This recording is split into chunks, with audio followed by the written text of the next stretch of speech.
तो फिर मैं समझता हूं ये सही दिशा में जाना नहीं है। इस देश के प्रदेश के नौजवान भी, हमको भी समझना पड़ेगा। और मैं बड़े खुले मन से कई बार कह चुका हूं, मेरी भी जो उम्र है, कहने को अच्छा लगता है नौजवान नौजवान, ऐसा नहीं है। मेरा बेटा मेरे जितना हो गया, और इस देश की जो औसत आयु है नौजवान की, वो है 20, 23, 24, 25, 27 साल। तो हम जब 45 साल के हो गए, हमारी जिम्मेदारी बनती है कि इस देश के नौजवानों का भविष्य हम सुरक्षित कैसे कर सकते हैं।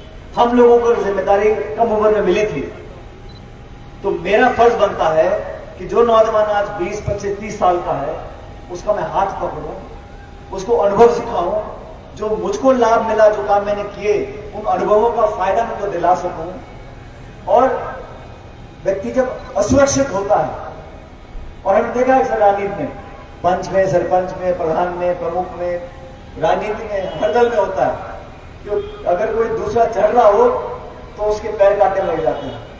लेकिन राजनीति में अगर हम बड़ा दिल रखेंगे, नौजवानों जैसे मुझसे कम उम्र के जो लोग हैं, उनको हम साहस दें, ताकत दें, मौका दें, पायदान दें, अपनी प्रतिभाओं को प्रदर्शित करने का मौका देंगे, तभी तो उनका काम कर रहे हैं। अगर मुझे 26 साल की उम्र में संसद में जाने का मौका मिला, तो मेरी जिम्मेदारी बनती है कि मैं मेरे हाथ में ताकत हो, मेरे जैसे 50-100 लोग और पैदा करूं पॉलिटिकल रूप से, कि वो भी जाके अपना नाम रोशन कर सकें।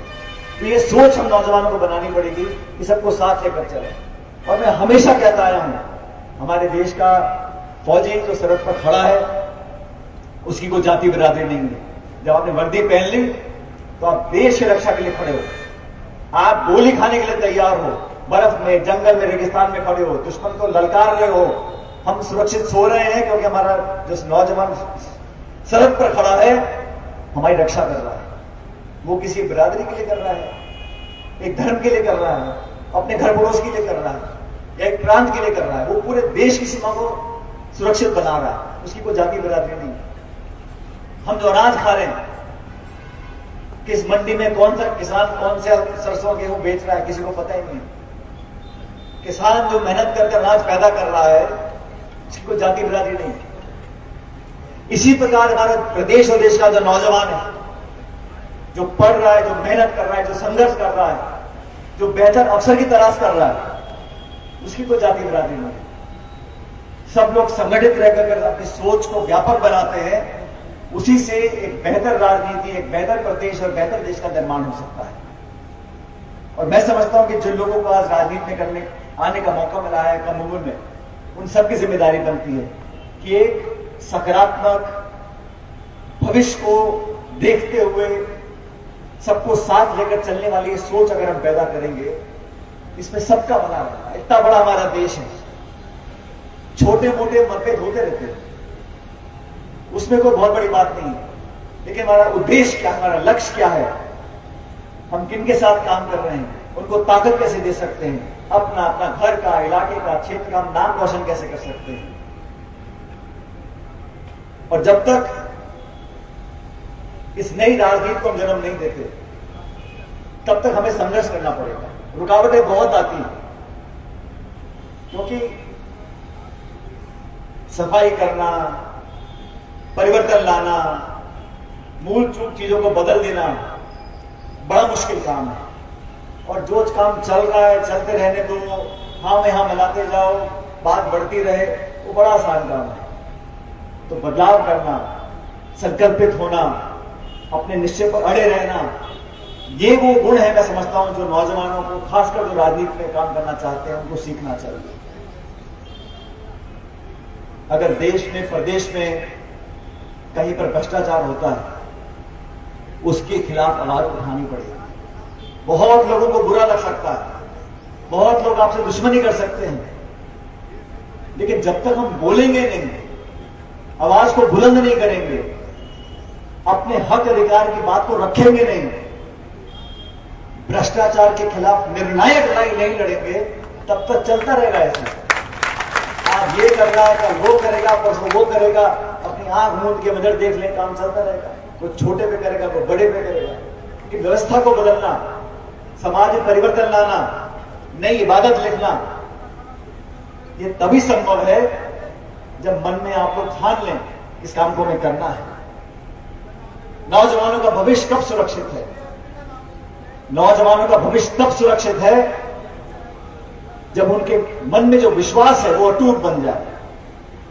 अगर व्यवस्था में नौजवानों की आस्था खत्म हो जाए, न्याय की उम्मीद खत्म हो जाए,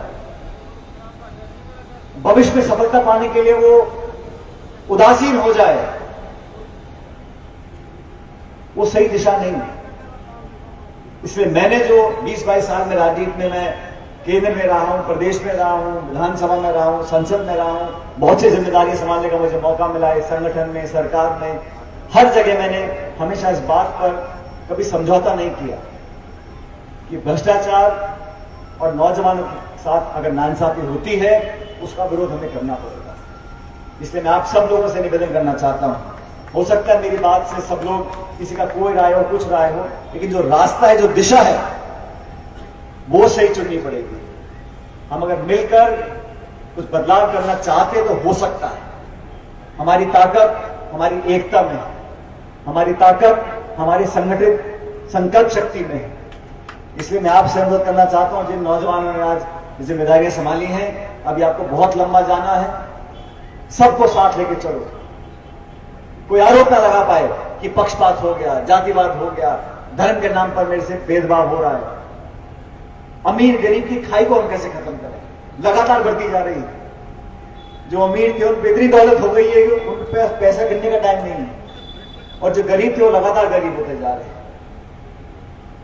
किसान को मुश्किलों का सामना करना पड़ता है। इन सब चुनौतियों का अगर समाधान को ढूंढ सकता है तो मेरे साथियों, मेरे नौजवान भाइयों, आप लोग कर सकते हो, हमारी बहनें कर सकती है जो नौजवान है। इसलिए इस कार्यक्रम में मैं सिर्फ अपने भाव आपसे शेयर करना चाहता था, और मैं उम्मीद करता हूं कि अब सब मेरे बहुत सारे साथी नौजवान बैठे हैं। ये देश प्रदेश हमारा, आपका है, और कोई बाहर से आके सुधारने वाला नहीं है। हम सोचे कि कोई आसमान से टपक जाएगा और सब कुछ सुधर जाएगा। हम लोगों को अपने हाथ में व्यवस्था को लेना पड़ेगा, सुधारना पड़ेगा, परिवर्तन करने पड़ेंगे। इस दिशा में अगर हम काम करते हैं तो मैं समझता हूं हमारा राजनीति में काम करना कामयाब है। इस दिशा में हम लोग काम करेंगे तो मैं मानता हूं कि हम लोगों को सफलता मिलेगी। हो सकता है समय लग जाए, लेकिन अंत में सफलता हमको मिलेगी। देश प्रदेश में हम एक बेहतर राजस्थान और देश का निर्माण कर सकते हैं। इसलिए आप सब लोगों को मेरा अंत में पुनः अनुरोध, इस दिशा में काम करने के लिए बहुत ऊर्जा ताकत चाहिए। अभी ये नौजवान भाषण दे रहे थे, बोलना आसान है, कभी कभी करना मुश्किल पड़ जाता है। लेकिन मैं आप लोगों का विधायक हूं, मैं आपको बताना चाहता हूं कि मैं जो बोलता हूं उसको मैं करके रहूंगा। चाहे आने में कोई सामने बड़ी विपरीत परिस्थिति आ सकती है, गतिरोध हो सकता है, विरोध हो सकता है, लेकिन जो व्यक्ति, जो नेता, जो राजनीतिक कार्यकर्ता अपनी बात पे अडिग रहते हैं, वही लोग हैं जो जनता के दिल और दिमाग में अपनी छाप छोड़कर जाते हैं। बाकी तो सब तरह के लोग काम करते हैं, मैं किसी के बारे में कहना नहीं चाहता, लेकिन अपनी बात पर कायम रहना, सब लोगों को साथ लेकर चलना, और मन में जो विश्वास है, मन में जो संकल्प है, उस आवाज को सुनकर अगर हम काम करेंगे तो हमेशा सफलता हमको मिलती रहेगी। मैं पुनः सभी साथियों को, हंसराज जी को, मीना साहब को, स्वामी जी को, भोपन सबको मैं बहुत बहुत मुबारकबाद देना चाहता हूं, और उम्मीद करता हूं, प्रभु से प्रार्थना करता हूं कि आप सबका जो असीम प्रेम, प्यार, आशीर्वाद हम लोगों को मिलता आया है वो भविष्य में मिलता रहे।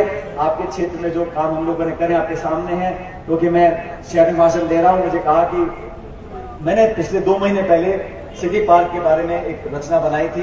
मैं चाहता हूं शहर में एक ऐसा पार्क बन जाए जहां नौजवानों को घूमने के लिए, खेलने के लिए एक अच्छा वातावरण मिले, और उस पार्क के निर्माण के लिए मैं मेरे विधायक कोष से 1 करोड़ रुपया दूंगा। प्रभु से कामना करता हूं। बहुत बहुत धन्यवाद। जय हिंद। राम राम साहब। बहुत